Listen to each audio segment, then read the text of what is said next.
तो question number 14 है आपका, निम्नलिखित में से कौन सा बिंदु चतुर्थांश थर्ड पर स्थित है, यानी कि थर्ड क्वाड्रेंट में कौन सा बिंदु है। तो अब आपको देखो चीजें बनती जा रही हैं, आपको याद भी आ रही हैं, आप चुटकियों में अब आप आंसर देते जा रहे होंगे। आपको पता है 4 चतुर्थांश होते हैं। पहला चतुर्थांश ये वाला होता है, दूसरा ये वाला होता है, तीसरा ये वाला होता है और चौथा चतुर्थांश ये नीचे वाला होता है। ठीक, आपको पता है ये x अक्ष होती है। ठीक, ये भी आपको बता चुके हैं कि ये x अक्ष कहती है। ये आपकी y अक्ष होती है, ये भी आप पढ़ चुके हैं। जब दो रेखाएं एक दूसरे को 90 डिग्री पर काटती हैं तो इस प्रकार क्या होता है, दो अक्ष बनती हैं। एक क्षैतिज होती है जिसको x अक्ष बोलते हैं, एक ऊर्ध्वाधर होती है जिसको y अक्ष बोलते हैं। x अक्ष को एक शब्द और भी बोलते हैं, इसको बोलते हैं भुज या भुजांग। कहीं आपके पास भुज या भुजांग लिखा आए तो डर मत जाना कि पता नहीं कौन सा शब्द दे दिया इन्होंने। ठीक है, तो हमें डरना नहीं है। और y अक्ष को क्या बोलते हैं, y अक्ष को कोटि बोलते हैं। y अक्ष को क्या बोलते हैं, कोटि बोलते हैं। तो अब क्या होता है, जहां ये अक्ष एक दूसरे को काटती हैं, ये क्या कहलाता है, मूल बिंदु। ये क्या कहलाता है, मूल बिंदु। और मूल बिंदु पर क्या होता है, x अक्ष और y अक्ष दोनों क्या होते हैं, शून्य होते हैं। मूल बिंदु पर क्या होते हैं, दोनों शून्य होते हैं। क्लियर, तो इतनी चीज हमें समझ ली। और हमने ये भी बताया था कि मूल बिंदु से राइट साइड में जाते हैं तो दोनों वैल्यूज क्या होती है, प्लस में होती है। x अक्ष प्लस में होता है, लेफ्ट साइड में x अक्ष माइनस में होता है। कोऑर्डिनेट में यानी कि निर्देशांक में जो बिंदु के निर्देशांक होते हैं उसमें पहली वैल्यू हमेशा x की होती है। तो देखिए यहाँ पर अगर आएंगे तो ये माइनस वैल्यू होती है और y की क्या होती है, प्लस ऊपर की तरफ। ऊपर जाएंगे तो प्लस होती है, नीचे जाएंगे तो माइनस होगी, इस तरफ माइनस होगी और इस तरफ प्लस होगी। तो देखिए यहाँ पहले चतुर्थांश में दोनों प्लस के होते हैं। दूसरे चतुर्थांश में अगर बात करें तो एक माइनस एक प्लस होता है, यानी कि पहला माइनस दूसरा प्लस होता है, यानी कि x की वैल्यू माइनस y की वैल्यू प्लस होती है। तीसरे में दोनों के दोनों क्या होते हैं, माइनस होते हैं। चौथे में क्या होता है, x प्लस होता है, y माइनस होता है। तो इस प्रकार हमने जान लिया कि अब देखिए माइनस माइनस आपसे क्या पूछा गया है, चतुर्थांश थर्ड में आपसे पूछा गया है चतुर्थांश थर्ड पर स्थित है। कौन सा स्थित है, थर्ड में क्या होना चाहिए, थर्ड में भाई माइनस माइनस होना चाहिए। किस में आपको माइनस माइनस दिख रहा है, ऑप्शन डी में माइनस माइनस है, ऑप्शन बी में माइनस माइनस है, ऑप्शन सी में माइनस माइनस है, नहीं है। तो आपके ऑप्शन ए में माइनस माइनस है, तो आपका आंसर हो गया ए। अब आपसे अगर पूछा जाए कि ऑप्शन बी यानी कि 4, -3 ये कौन से चतुर्थांश में या क्वाड्रेंट में है, देखिए एक प्लस और एक माइनस, एक प्लस और एक माइनस किस में आता है, पहला वाला प्लस दूसरा वाला माइनस, यानी कि y की वैल्यू माइनस और x की वैल्यू कितनी, प्लस। हमेशा पहले क्या लिखा जाता है, x लिखा जाता है, फिर उसके बाद y लिखा जाता है। ये भी ध्यान रखना है आपको। या अगर कोई बिंदु के निर्देशांक है तो उसमें पहली वैल्यू x की होती है, दूसरी वैल्यू y की होती है। तो देखिए अगर हम बात करें ऑप्शन बी की और आपसे पूछ लिया कि 4, -3 कौन से चतुर्थांश में है, तो आप बोलेंगे प्लस और माइनस है। कौन सा है, प्लस और माइनस है। तो चलिए देख लेते हैं, प्लस और माइनस, प्लस और माइनस दिया है आपको। प्लस और माइनस किस में आता है, चतुर्थ में। तो ये किस में आ जाएगा, ये फोर्थ यानी कि चौथे चतुर्थांश में होगा ये आप इनको भी देख लीजिए ऑप्शन को। प्लस प्लस है दोनों, सी वाला किस में आएगा, प्लस प्लस, ये पहले चतुर्थांश में आ जाएगा आपका। ठीक, और डी ऑप्शन को और देख लेते हैं, -3 और 2, -3 और 2 यानी कि माइनस प्लस किस में आएगा आपका, द्वितीय में। तो ये आपका किस में हो गया, द्वितीय चतुर्थांश में। इस प्रकार हमने चारों ऑप्शन को भी समझ लिया। क्लियर, चलिए अगला क्वेश्चन देखते बच्चों क्या है। देखिए नेक्स्ट क्वेश्चन की बात करें तो 72 सेंटीमीटर लंबे, 60 सेंटीमीटर ऊंचे और 36 सेंटीमीटर चौड़े एक टैंक में 18 सेंटीमीटर की गहराई तक पानी है। कितनी गहराई तक, 18 सेंटीमीटर की गहराई तक पानी है। 48 सेंटीमीटर लंबे, 36 सेंटीमीटर ऊंचे और 15 सेंटीमीटर चौड़े धातु के एक टुकड़े को टैंक में डाला जाता है तो पूरी तरह से डूब जाता है। जो क्या है, पूरी तरह से डूब जाता है तो पानी के स्तर में कितनी बढ़ोतरी होती है। तो आपको बताना है पानी के स्तर में कितनी बढ़ोतरी होगी। ऑप्शन आपको गिवन है। देखिए क्वेश्चन को समझिए, ये आपको लंबाई चौड़ाई ऊंचाई की बात कर रहा है। मतलब एक टैंक है लेकिन वो कैसे शेप का है, घनाभ के आकार का है। इस तरीके से टैंक होते हैं पानी में, हमारे छतों पे सीमेंट के बनवाए जाते हैं। ठीक है, तो ये टैंक है घनाभ के आकार का। अगर इसकी लंबाई चौड़ाई ऊंचाई की बात करें तो लंबाई तो कितनी है, 72 सेंटीमीटर है। चौड़ाई की अगर बात करें तो कितनी है, 60 सेंटीमीटर है। और अगर ऊंचाई की बात करें तो ऊंचाई कितनी है, 36 सेंटीमीटर चौड़े और ऊंचाई 60 है। ऊंचाई कितनी है बच्चों? 60 है। चलिए ऊंचाई को 60 कर लीजिए और बाकी क्या है? 36 है। तो देखिए चौड़ाई 36 है और ऊंचाई की अगर बात करें तो ये ऊंचाई कितनी है? ये 60 सेंटीमीटर है। ठीक, अब इसमें क्या है? 18 सेंटीमीटर की गहराई तक पानी भरा है। तो गहराई अगर हम लें तो हमने 18 सेंटीमीटर मान के चलिए यहाँ ले लिए। 36 आपकी ऊंचाई 60 थी तो 60 में यहाँ 18 ये मान लीजिए। तो यहाँ तक पूरे में क्या है? ऐसे पानी भरा है। ये पूरे में पानी भरा है। चलो ये हो गया आपके पास पानी भरा है।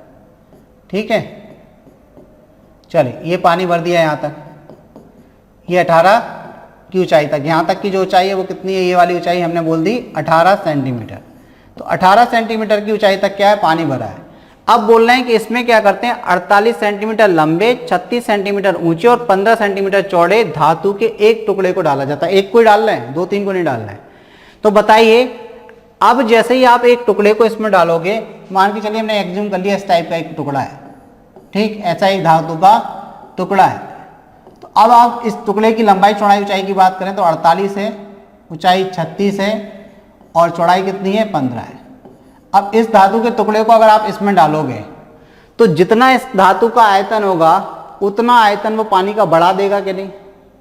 बढ़ा देगा कि नहीं? तो देखिए आयतन कैसे बढ़ता है भाई? क्षेत्रफल तो फिक्स है, क्षेत्रफल तो लंबाई और चौड़ाई तो क्या है? इस टंकी की फिक्स है। कितनी है? 72 और 36 तो फिक्स है। लेकिन जैसे ही आप धातु का टिकड़ा उस पानी में डालोगे तो पानी ऊपर की तरफ जाएगा, यानी कि ऊंचाई बढ़ेगी उसकी। और वही आपसे पूछा गया है कि पानी का स्तर कितना बढ़ जाएगा।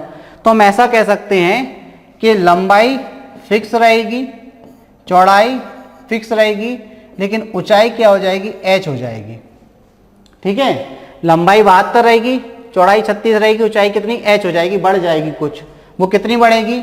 वो डिपेंड करती है जो ये आयतन। अब देखिए ये भी क्या बना? आयतन। लंबाई गुणा चौड़ाई गुणा ऊंचाई, क्या बनेगा? आयतन। भाई पानी का स्तर यहाँ है, हम पानी और नहीं डाल रहे हैं, हमने क्या किया? धातु का टुकड़ा डाला। जब इस टुकड़े को आपने इसके अंदर डाला तो बताइए पानी का स्तर ऊपर जाता है। जैसे आप कोई बाल्टी के अंदर पानी भर के रख लीजिए, अपने हाथ को उसके अंदर डालिए तो पानी ऊपर आता है। क्या कारण है? आपके हाथ का जितना आयतन उसके अंदर जाएगा उतना आयतन का पानी ऊपर आएगा। ठीक, मतलब हम कह सकते हैं कि जो धातु के टुकड़े का आयतन है, जो पानी का स्तर उठ रहा है उसके आयतन के बराबर है। तो पानी के स्तर मान के चलिए आप कितना उठ गया? पानी के स्तर की अगर बात करें, मान के चलिए पानी का स्तर यहाँ से यहाँ तक आ गया ये, तो ऊंचाई मान के चलिए उसने h ले ली। तो आयतन कैसे निकालेंगे भाई? लंबाई गुणा चौड़ाई गुणा ऊंचाई तो होता है आयतन। तो यानी कि लंबाई तो फिक्स थी 72, चौड़ाई भी कितनी है? 36, वो भी फिक्स है। तो ऊंचाई कितनी चली गई बच्चों? h चली गई। h ऊंचाई तक पानी चला गया तो 72 × 36 × h, यानी कि लंबाई गुणा चौड़ाई गुणा ऊंचाई क्या हो गया? आयतन। इतना आयतन क्यों बढ़ा? क्योंकि आपने एक धातु का टुकड़ा डाला। तो ये जो आयतन है वो किसके बराबर होगा? धातु के टुकड़े के आयतन के बराबर होगा। तो चलिए धातु के टुकड़े का आयतन की बात करें तो उसकी लंबाई कितनी? 48, चौड़ाई कितनी? 15 और ऊंचाई कितनी? 36। बस देख लीजिए h का मान आया, 36 से 36 कट गया। ठीक, 36 से हमने 36 काट दिया और 24 दूनी 48 और 24 तिया 72, 3 पंचे 15। ठीक है, तो h की वैल्यू कितनी आ गई? 10। h की वैल्यू कितनी आ गई? 10 सेंटीमीटर। यानी कि जो पानी का स्तर है ये धातु का टुकड़ा डालने पर 10 सेंटीमीटर ऊपर चला जाएगा। क्लियर? किस आंसर पर टिक करेंगे? कहाँ दिया 10? तो देखिए 10 आपको दिया ऑप्शन बी में। क्लियर हो रही बात? चलिए अगला क्वेश्चन देखते हैं बच्चों। अगला क्वेश्चन क्या पूछा गया? ये अच्छा क्वेश्चन आपसे पूछा गया था, यहाँ आपको लॉजिक लगाना पड़ रहा है।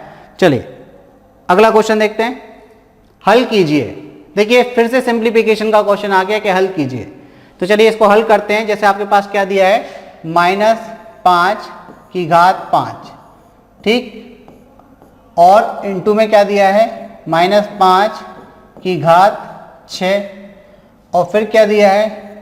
इनटू में 5⁵2। तो यहाँ कौन सा नियम लगेगा? यहाँ आधार समान है तो गुणा में घातें जुड़ जाती हैं, ये नियम लगना है। तो चलिए देखते हैं। जैसे कि आपको पता है भाई कि 5 माइनस का है, माइनस की घात यदि विषम होती है तो माइनस होता है। तो ये 5 की घात कितना हो गया? 5, बाहर लिख दिया माइनस। देखिए आपको पता है यदि माइनस की घात सम होती है तो ये प्लस में कन्वर्ट होता हो तो हो गया 5⁵6, और ये कितना है? 5⁵2। अब आधार समान हो बच्चों तो गुणा में क्या होती है? घातें जुड़ती हैं। तो ये -5, इसकी घात 5 + 6 प्लस कितना? 2, कितना हो जाएगा, माइनस का 5, तो 5 और 6 11 और 2 13, कितना हो गया 13, यानी कि -5 की घात कितनी हो गई 13। या इसको आप ऐसे भी लिख सकते हैं जैसा कि इन्होंने लिखा है, माइनस बाहर लिख दीजिए, ब्रैकेट 5 की घात 13, बात एक ही है, दोनों चीज़ें कोई फर्क नहीं पड़ता। क्लियर है? तो -5 की घात कितना हो गया, होल घात 13। कौन सा ऑप्शन हो गया बच्चों आपका, ए। ठीक, चलिए अगला क्वेश्चन देखते हैं। अगला क्वेश्चन है आपका क्वेश्चन नंबर 17। तो क्वेश्चन नंबर 17 पे बढ़ते हैं बच्चों। देखिए क्वेश्चन नंबर 17 आपसे कह रहा है 6ab - 4a² - 8b² में से ये चीज को घटाएं। अब क्या करना है, केवल घटाना ही तो है बच्चों। घटाने के लिए क्या बताया था आपको कि अगर आपके पास 4a लिखा है और आपको घटाना है 3a, तो आपके पास क्या बचेगा, 1 है। लेकिन अगर आपके पास 4a लिखा है और आपको घटाना कितना है, 3b घटाना है, तो ये एज इट इज लिखा रहेगा, क्योंकि आपके पास जो वेरिएबल है अगर वो समान नहीं है तब तक आप घटा नहीं सकते। अगर यहाँ a है तो वहाँ भी a होना चाहिए घटाने के लिए, तभी घटेगा। मतलब उनके कोफिशिएंट में से कोफिशिएंट घटते हैं, सह गुणांक में से सह गुणांक घटते हैं। यहाँ पे कितना 4 था, यहाँ 3 था, 4 में से 3 गया तो 1 बचा a। ठीक, चलिए अब देखिए हमें क्या करना है, इसमें से इसको घटाना है भाई, लिख लीजिए। तो यहाँ पर लिखा है 6ab - 4a² - 8b²। घटाना क्या है तो इसको नीचे लिख लीजिए, 4a² - 11ab + 7b²। चलिए घटाना शुरू करते हैं। अगर हम घटाते हैं तो साइन बदल जाएंगे, ये प्लस का माइनस में, ये माइनस का प्लस में, और ये प्लस का माइनस में हो जाएगा। तो देखिए पहले तो हम बात करते हैं, 6ab आपका प्लस का और 11ab भी किस में कन्वर्ट हो गया, प्लस में हो गया। माइनस था तो किस में कन्वर्ट हो गया, प्लस में कन्वर्ट हो गया। तो अब देखिए 6ab में आप 11ab जोड़ेंगे, कितना हो जाएगा, 17ab। ठीक, अब दूसरी बात करते हैं, ये माइनस का 4a² और ये माइनस का 4a², ये भी माइनस हो गया, तो माइनस का कितना हो जाएगा, 8a²। ये भी a² है, ये भी a², तो 4 4 कितना हो गया, 8a² हो गया। क्लियर? अब आप देखिए यहाँ पर माइनस का 8b² और यहाँ पर माइनस का 7b² है, तो 8 7 कितना होता है, 15, तो माइनस का 15b² हो गया। तो देखिए अब अगर क्रम में लिखा है तो लिख दीजिए, नहीं लिखा है तो बहुत अच्छी बात है। ये क्या दे रहे हैं आपको आंसर, देखिए ये माइनस का मल्टीप्लाई करने की बात और कर रहे हैं, तो माइनस से इस पूरी इक्वेशन में मल्टीप्लाई कर दीजिए। अगर आप माइनस से इस इक्वेशन में मल्टीप्लाई कर देते हैं तो क्या हो जाएगा, ये यहाँ पर हो जाएगा प्लस का 8a²। ठीक, ये हो जाएगा माइनस का 17ab। देखिए ये माइनस का मल्टीप्लाई करेंगे तो माइनस वाले प्लस में कन्वर्ट हो जाएंगे और प्लस वाला माइनस में, और ये कितना हो जाएगा, प्लस का 15b²। ऑप्शन मिलाना है भाई हमें। ठीक, तो देखिए कौन से ऑप्शन में है, 8a² - 17ab + 15b²। तो आपका ऑप्शन क्या हो गया, बी। तो ये भी देखिए कितना सिंपल क्वेश्चन आपसे पूछा गया था, केवल घटाना था, जोड़ घटाना तो हम बचपन से करते चले आ रहे हैं, कहीं समस्या नहीं आती है, हमें कैसा भी जोड़ घटाना दे दें। ठीक है, चलिए अगला क्वेश्चन देख लेते हैं बच्चों। क्वेश्चन नंबर 18, सरल करें। फिर से आपके पास एक सिंप्लीफिकेशन का क्वेश्चन आ गया। देखिए जोड़ घटाना भी सिंप्लीफिकेशन का पार्ट है, इससे पहले भी आपने एक हल किया वो भी पार्ट है, और एक क्वेश्चन आपके पास सिंप्लीफिकेशन का और आ गया। ठीक, तो चलिए देखते हैं कैसे करेंगे। आपको यहाँ पर क्या दिया है, यहाँ दिया है क्वेश्चन में a⁻² × b, उसकी होल पावर कितनी दी है, -2। ठीक है, ये सरल करें जो है अपने घात घातन करने का क्वेश्चन है, क्योंकि यहाँ पर वेरिएबल में दिया है, तो आप सिंप्लीफिकेशन में भी जाता है, ये कोई दिक्कत नहीं है। ab की पावर कितनी, -3, और ab की पावर कितनी, -5, और उसकी होल पावर कितनी दी है, -1। चलिए तो शुरुआत करते हैं कैसे इस क्वेश्चन को बनाएंगे। तो देखिए बच्चों, सबसे पहले तो एक नियम होता है, उस नियम को समझते जाएं, या साइड से आप देख लें कि x की पावर m और उसकी होल पावर अगर n है तो क्या होता है, ये हो जाता है x की पावर m × n, मतलब घातों का गुणा हो जाता है। पहली चीज जो जो इसमें इस्तेमाल हो सकती है उनको देख लेते हैं चीज़ों को। दूसरी चीज़ देखिए क्या इस्तेमाल हो सकता है, यहाँ x की पावर -n है तो वो हो जाता है 1/x की पावर n, अपॉन के रूप में आ जाती है पूरी पावर, पूरा का पूरा नंबर। ठीक, तो देखिए सबसे पहले तो हम क्या कर रहे हैं, घातों का गुणा, तो a की पावर -2, उसमें क्या होगा गुणा, -2 से, इंटू क्या करते हैं, इसको ऐसा मत करो, ऐसे तो बहुत बढ़ जाएगा, ये फालतू समय ले जाएगा। देखिए उसको शॉर्ट बना लेते हैं, शॉर्ट बनाने का तरीका देख लीजिए क्या हो सकता है, देखिए उससे कर लेते हैं। ठीक, चलिए देखिए बच्चों, आप क्या करिए, ये जो अपॉन में लिख लीजिए, ये हो जाएगा आपका b अपॉन a की पावर 2 और इसकी पावर रहने दीजिए -2, ठीक है। उसको अभी कन्वर्ट कर लेंगे। कैसे कन्वर्ट होगा अभी देखिए। जैसे ये लिखा है ab की पावर -3, तो ये हो जाएगा 1 अपॉन ab की पावर -3 के प्लस। देखिए क्या होता है कि प्लस में ले गए ना, माइनस से प्लस में ले गए तो क्या हो जाएगा, अपॉन में चला गया, तो ये अपॉन में चला गया। ये भी इसी तरीके से हो जाएगा a अपॉन b की पावर 5 और उसकी होल पावर कितनी, -1। अब यहाँ पर एक चीज़ और समझ लीजिए, थर्ड यहाँ पर हम इस्तेमाल करने जा रहे हैं कि अगर x अपॉन वाई की होल पावर क्या दिया है, अगर आपके पास x अपॉन वाई की होल पावर -n है तो ये हो जाएगा y अपॉन x की whole power n। y upon x की होल पावर क्या हो जाएगा, n हो जाएगा। मतलब आप एक चीज़ देखिए कि माइनस जो पावर थी वो प्लस में कन्वर्ट हो गई, लेकिन कैसे हुई, आपने संख्याओं को पलट दिया। संख्याओं को क्या किया, आपने पलट दिया। तो ये घात घातन करने के नियम है। तो देखिए यहाँ पर क्या हो जाएगा, ये हो जाएगा a² अपॉन b की होल पावर कितनी हो जाएगी, 2, प्लस में कन्वर्ट हो गई, ठीक। अब देखिए आप, अब इसके बाद बात करें तो क्या है आपके पास, देखिए प्लस में ही है तो कोई दिक्कत नहीं है, तो इसके पूरे पर पावर कर दीजिए 1 अपॉन, ये हो जाएगा a की घात 3 और b की घात 3, ठीक। इसके बाद देखिए ये पलट जाएगा तो ये हो जाएगा b की घात 5 बटे a और इसकी पावर कितनी हो जाएगी, प्लस में हो जाएगी। यहाँ तक क्लियर। ये सारी समस्याएं क्लियर, इसमें कहीं किसी में कोई समस्या नहीं। तो यहाँ पर देखिए यहाँ कौन सा नियम लगाया है, यहाँ फोर्थ में जो हमने नियम लगाया, फोर्थ नियम वो ये लगाया है कि अगर आपके पास क्या दिया है 1 अपॉन एक्स की होल पावर कितनी दी है, n दी है, तो उसको आप लिख सकते हैं 1 अपॉन एक्स की पावर m। लेकिन साथ में अगर हम बोलें कि अगर आपको x के साथ में y भी आ जाए, x के साथ में क्या आ जाए बच्चों, y भी आ जाए, तो चलिए देखिए जैसे हमने लिख दिया 1 अपॉन एक्स इंटू वाई की होल पावर अगर m करते हैं तो ये क्या उसमें कन्वर्ट हो जाती है, ये कन्वर्ट हो जाती है 1 अपॉन एक्स की पावर m और y की पावर m में। ये किस में कन्वर्ट हो जाती है, x की पावर m और y की पावर m में कन्वर्ट हो जाती है, ठीक। चलिए तो अब देखिए यही चीज़ें अपन ने की हैं। तो ये देखिए क्या हो जाएगा, 2 की घात 2 का 2 से गुणा हो जाएगा, 2 की a की घात कितनी 4 हो जाएगी, a की घात 2 से 2 का गुणा हो गया तो 4 हो गया। ये b की घात कितनी हो जाएगी, नीचे 2 हो जाएगी। अब देखिए ये a की घात 4 आ गया, गुणा मल्टीप्लाई में ये कितना है, a बटे a की घात 3 b की घात 3 मल्टीप्लाई में फिर कितना है b की घात 5 और a की घात 1 ही रहेगी। तो देखिए अब जो आधार सामान्य गुणा में घातों वाला कॉन्सेप्ट है वो अपन देख लेते हैं। तो देखिए a की घात 3 ये है और 1 ये है, तो कितनी हो जाएगी नीचे 4, 4 से 4 कट गई। b की घात 3 ये है और 2 ये है, तो कितनी हो गई 5। आधार सामान्य तो गुणा में घातें जुड़ती हैं, तो ये वाली पूरी मिला के 5 को कैंसिल कर दिया उसने। किसको कैंसिल कर दिया, 5 को कैंसिल कर दिया पूरा।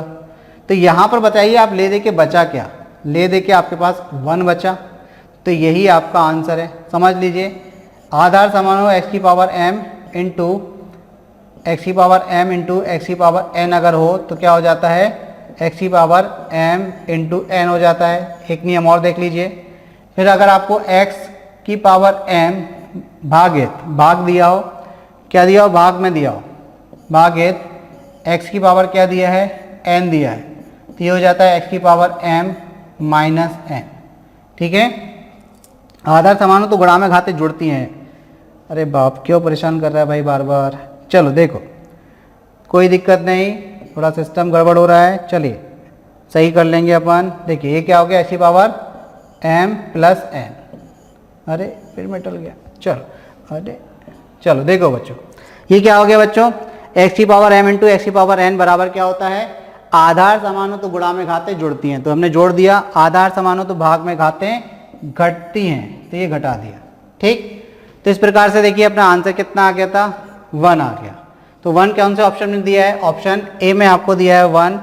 तो चलिए 1 पर टिक करिए और आगे बढ़िए अगले क्वेश्चन की तरफ। देखिए तो इस तरीके से आपके क्या 18 क्वेश्चन आपने देखिए, काफ़ी बेसिक क्वेश्चन थे। कोई भी क्वेश्चन का ऐसा लेवल नहीं है जो आपसे ना बने, ठीक है। अगर आपको समस्या फिर भी जाती है तो आप इन क्वेश्चनों को प्रैक्टिस करें, आप समझें कि किस तरीके के क्वेश्चन आपसे पेपर में पूछे जा रहे हैं।